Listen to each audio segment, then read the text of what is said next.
Hi and welcome back. I'm Mary Jo, also known as Sojo, and this is my channel where I talk about all my quilty stitchy things. So, I have this jelly roll, I got some background, and I got some other solids. It's got pre-cut dust on it. For some cornerstones and sashing border. So what am I going to make with all of this?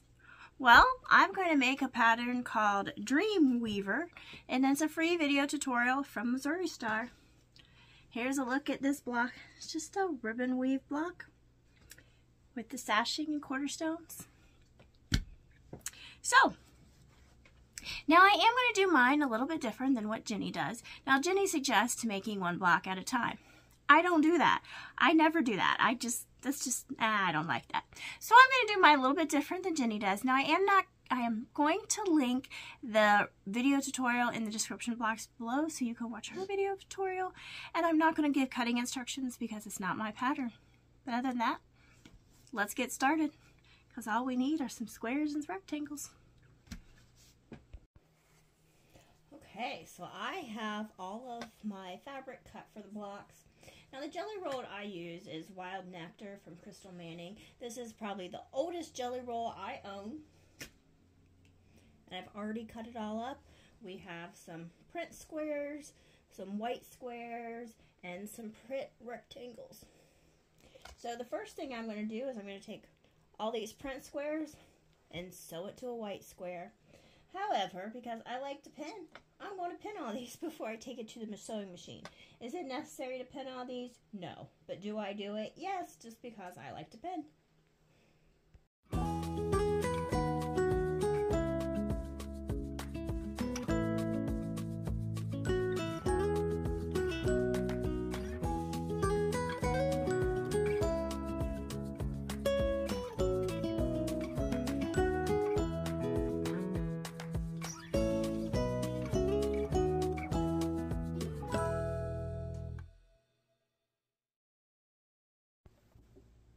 So I have all of these print squares with the white square, and I'm just going to sew them all together here.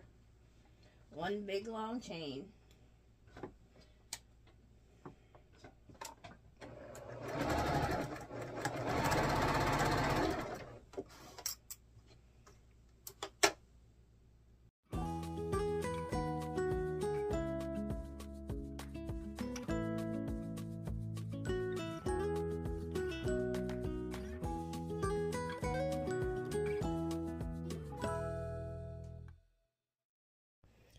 Okay, so I've got all those print and white squares sewn together, and I've got this big jumble pile here. So I'm just going to start pressing them. I'm going to press them all to the print squares.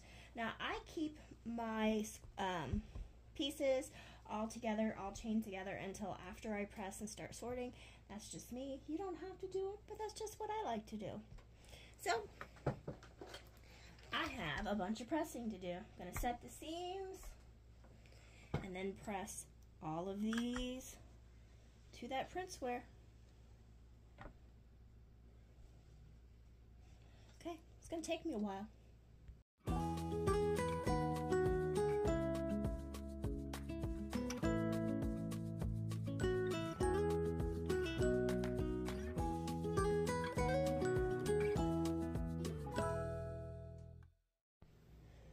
Okay, so I have all of those pressed. I got more over there. So now we're going to take this chaos and organize it some. So I'm going to start cutting these apart, and first I'm going to organize it by the print and then through collar families. So I'm just going to go through and start organizing all of these here.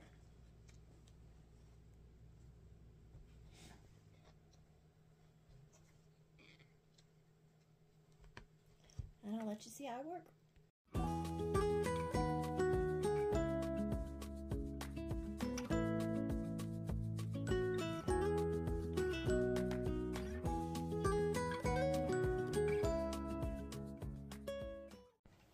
Okay, so I have all these different piles here, kind of sorted them by the color family, like these backgrounds, light teal, that's a dark teal, dark coral, light coral, This is my whites and that mustard yellow and my dark blues. So I need to take 4 of these from all the different families and put them in a group. So I'm going to take 4. I'm just going to do this. 2, 3, 4. So that's going to be one group. Set that aside. And then, since I already used this one, I'm going to take that one, put it to the bottom. And I already used this one. I'm going to take it and put it in the bottom.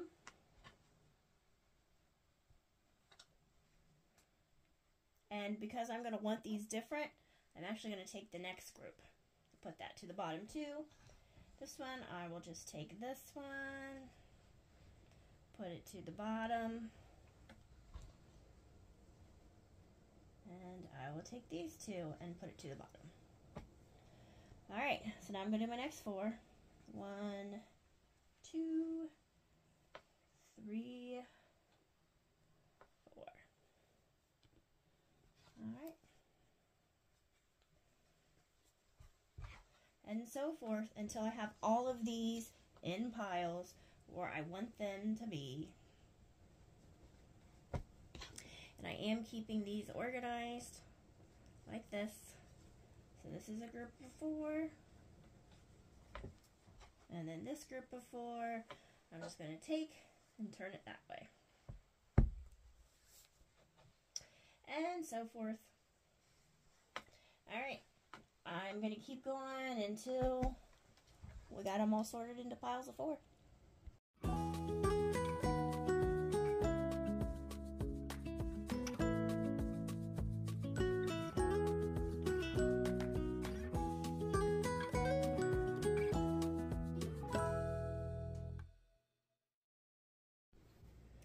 Okay, so I have all of these stacked up in groups of 4.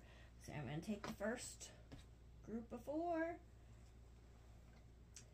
just kind of swirl it around. So that one will go that way, and then I'm going to turn this like this one, and then I'm going to turn this again, and then I'm going to take this one was there and turn it. Now I need to find the 4 fabrics that go with this. A lot of organization here. Let's see, where's the yellow one? Probably going to be the easiest to find. So I have the yellow.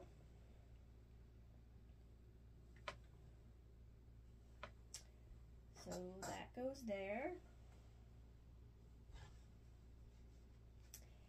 And let's find this one.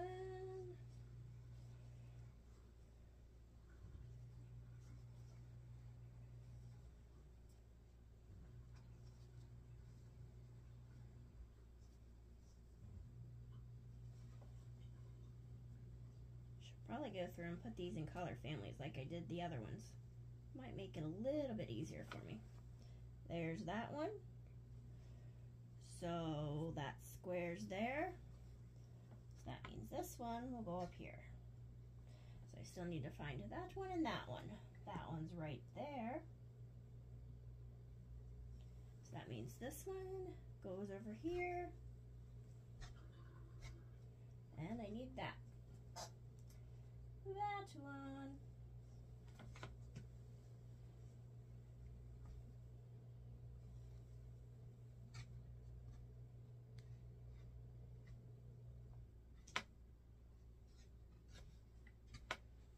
And that will be our block. Now I just have to go through and do that for all of these blocks. So I have my pens here, and I'm going to go ahead and start penning. So that one goes to that one. I'm starting right here in this upper left hand corner. I'm going to pin those together, and basically as I pin together, I'm going to pin this in kind of clockwise fashion. So when I go to put them together to form this 4 patch, I know where they are. So let's go put that one up, then I'm going to go over here and pin this together.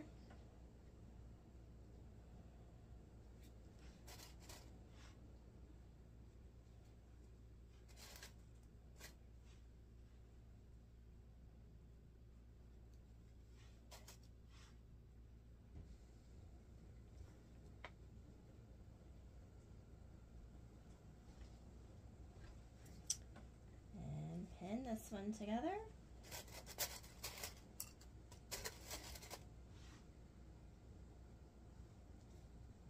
And again, you don't have to pen.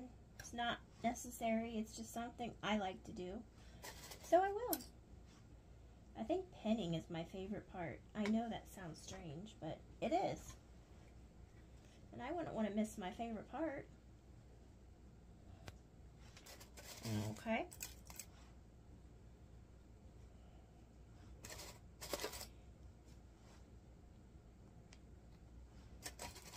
Then, after I put this one on top, those are going to be the 4 blocks to make up this one big block.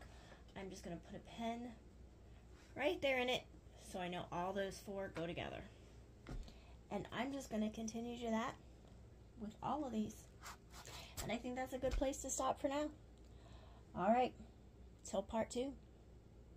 Bye.